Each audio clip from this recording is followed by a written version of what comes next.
Well, you saw it. Brock Lesnar returned at SummerSlam 2025 in a huge way, setting up a massive match with John Cena. But there is a very real situation away from the ring that obviously a lot of people are going to bring up online. Brock Lesnar seemed to have it all throughout his wrestling career. He had all the accomplishments, all the big main events, the best possible work schedule at one point or another, and of course the money and fame that came with it at being the top of the wrestling world in WWE.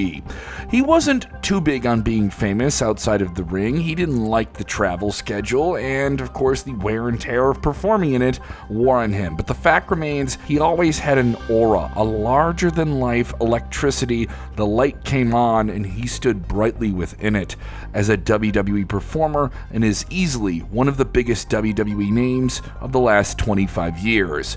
He was probably coming to the last few years of his career. Anybody would have wanted it. The issue wasn't just the fact that his career ended so abruptly. It was weird, it was disgraceful in the way that it happened altogether. So how did the Beast Incarnate, as he was billed, the most dominant superstar of the past 25 years or so in WWE, maybe ruin his career in the eyes of some? Join us as we dive into the way that Lesnar may have lost it all. This is Sportskeeda Wrestling. I'm Kevin Kellum. If Brock Lesnar was not dealing with the current issues you may or may not be aware of that we may or may not touch on here, what would you have him do in the WWE ring right now? Yeah, a little bit of fantasy booking to alleviate the more serious issues we'll discuss. Get in the comments and let us know, and subscribe to Sportskeeda Wrestling for more content just like this. Brock Lesnar abruptly leaving WWE isn't a new thing, but the difference between now and decades ago, when it happened around a big WrestleMania match and he wanted to pursue other things outside of wrestling, happened on his own terms. WWE fans were very angry with him in 2004 when they found out he wouldn't be renewing his contract with WWE after just 2 years where he became the biggest breakout superstar in the company, and now he was abruptly leaving after a big match with Goldberg at WrestleMania 20.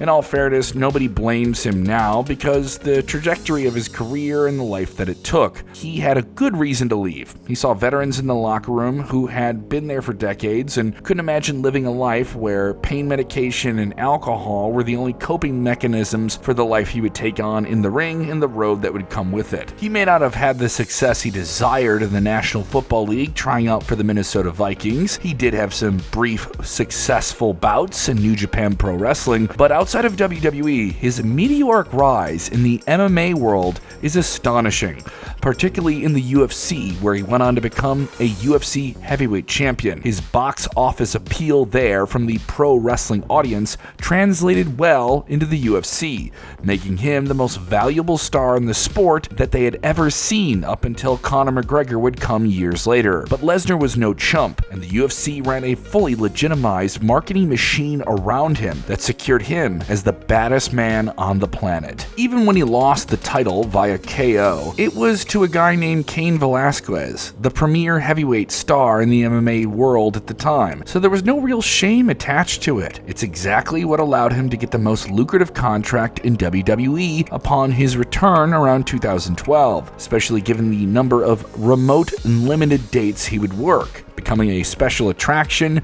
and still keeping the allure of his big blockbuster monster appeal. It was unprecedented to have a special attraction like that. Although there were ups and downs in Lesnar's second run, he won multiple world championships, continued to become a WrestleMania main event star, and always felt relevant. Even if fans would boo him, they were still reacting to him. As the 2020s rolled on, things began to change a bit. For one, Brock Lesnar was pretty much ready to retire or maybe just slow down his career even more, as he saw that crowds were maybe not coming back in 2020 due to the pandemic. It took a bit of convincing, yeah, that's where the problem really began, and it was all during the stage where Vince McMahon convinced Lesnar to return. He managed to successfully do that, and on screen it was standard business as always for Brock Lesnar and the special treatment he would get. A big return again, a world championship win, another WrestleMania main event. He somehow had his best bout with Roman Reigns after their long series of main event, premium live event star clashes together for the last time. It was the best time at SummerSlam 2022. I was there. It was pretty cool. Also within this return period, he picked up where he left off with Bobby Lashley, who, like him, was also successful in MMA outside of WWE. It may not have been the best feud and lived up to the expectations that some were applying to it in fan circles, but it did kind of fulfill the entire reason why Lashley returned to WWE, to have some big matches like this. In 2023, he seemingly refused to work with the mysterious and over-the-top character Bray Wyatt and chose to face a more formidable and physical presence in Omos instead at WrestleMania 39. In what would end up being his final feud with WWE up until this point, Lesnar would put over even having Brock endorse him in some way or another after the match. Fans were thrilled at the post-2021 version of Lesnar, who seemed to be having a lot more fun in the ring, in promos, someone who apparently reinvented himself, and looked like maybe he cared about the future of the business that would be there after him. At least maybe that's something that people speculated on. Anyone who's followed Lesnar over the years knows that when he actually gives a hoot, there's few wrestlers on the planet that are better than him. Yeah, he is one of the best, not just a smashing machine. He's someone who can really sell and really put over a story bell to bell. The post-Suplex City era of Lesnar was a good one, a solid one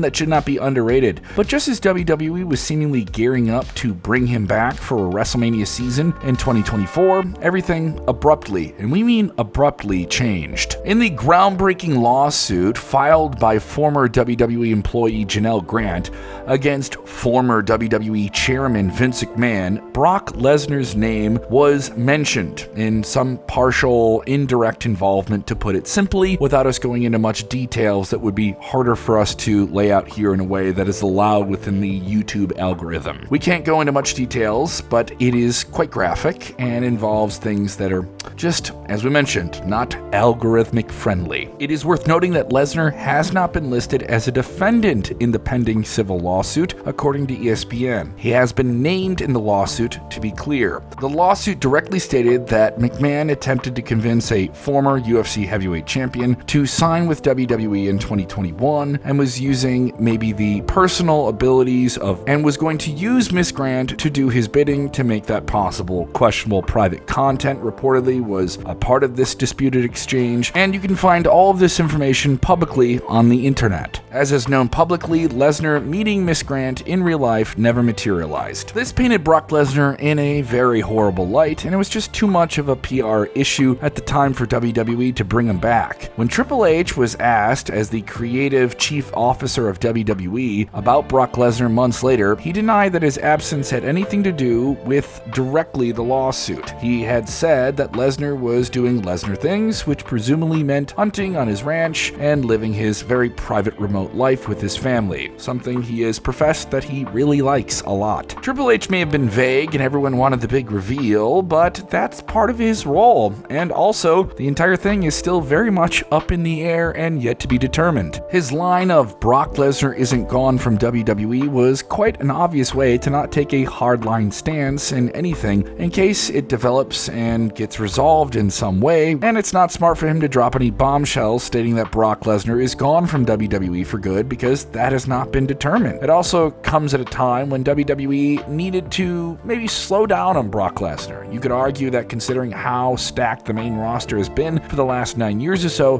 WWE technically has not needed Lesnar in the role that he was playing, and he was still a special attraction, but, you know, maybe he wasn't just as special as he was in 2012 or 2013. There's some truth to that, but it's more about his presence of being a bonus on television. It's Brock. Maybe in his final run, Brock in his farewell tour. Yeah, it's undeniably proved that he would be a bonus attraction. He would be something special now in WWE. Where does one draw the line? The answer is likely changing from person to person, fan to fan. We want to hear from you in the comments, by the way. What we didn't mention about this earlier in the run was about the drugs, the alcohol, things for him in the early 2000s that were serious issues for him outside of the ring as he coped with the pain of being in it all the time. There were serious accusations against him, even a story of him proposing to his wife, Sable, in a kind of odd way. Basically, Brock Lesnar revealed in his autobiography he pushed Sable away in the relationship, leading to them breaking up and moving away. After a while, he realized that Sable was the woman he wanted to marry, so he packed his bags and got an engagement ring with him. Sable wasn't picking up his calls, so he decided the next best option was to go to her house and surprise her. He was lucky that her neighbor had previously seen them together and knew they were a couple, so he didn't hesitate in helping Lesnar break the door open so that he could, pop the question to Sable. Safe to say, Sable wasn't exactly happy to get the call of her own number from her own house when she wasn't home, but somehow they were engaged by the end of that week. Back in 2006, they got married. Yeah, the start of their relationship wasn't exactly innocent either, since Sable was maybe having an affair with Lesnar while, she may have been married to another wrestler in the business. Yeah, Mark Miro. Mark Miro has long forgiven Sable for that reportedly, so it's probably not worth highlighting there too much anyway. We want to make it clear that this isn't meant to be a hit piece on Brock Lesnar, where we list all of his scandals and this or that. It's meant more to be a way to highlight the patterns of different circumstantial issues, both on his end and just around him, and what comes with his type of role and his type of stardom. Once again, we ask the question, where does one draw the line, especially as a fan and as me, just an analyst of pro wrestling? Perhaps there can be an acknowledgement that Brock is, and will always be a once-in-a-lifetime pro wrestling attraction who was really a freaking good performer, and he was the most dominant wrestler of the 21st century, and there will never be anyone like him in any way. Yeah, you can have a Parker Bordeaux or an Oba Femi, but Brock Lesnar is Brock Lesnar. It is worth noting in all of this, no matter what anyone will conflate, that Brock Lesnar at this time is not listed as a defendant in the legal issue between McMahon, WWE, and Janelle Grant. But Janelle Grant's legal team has issued a statement. In a statement from Janelle Grant's legal team on Brock Lesnar's return to WWE, they simply state, "Instead of righting this wrong, WWE has done nothing to ensure the responsible are held accountable. This attempt to sweep misconduct under the rug will backfire. We look forward to the full set of facts that include those about Brock Lesnar coming out in a court of law where they belong." In this same statement, they also say that people should be referred back to the updated complaint of Janelle Grant's legal team, which, quote, outlines in detail the abuse she endured by McMahon and others while employed at WWE. Yes, that does lay out a lot of reasons why Brock Lesnar may have never returned to a WWE ring, but yes, it did happen in 2025 in a big way on night 2 of SummerSlam, where he came out and certainly made his presence felt and obviously teased an upcoming match with John Cena.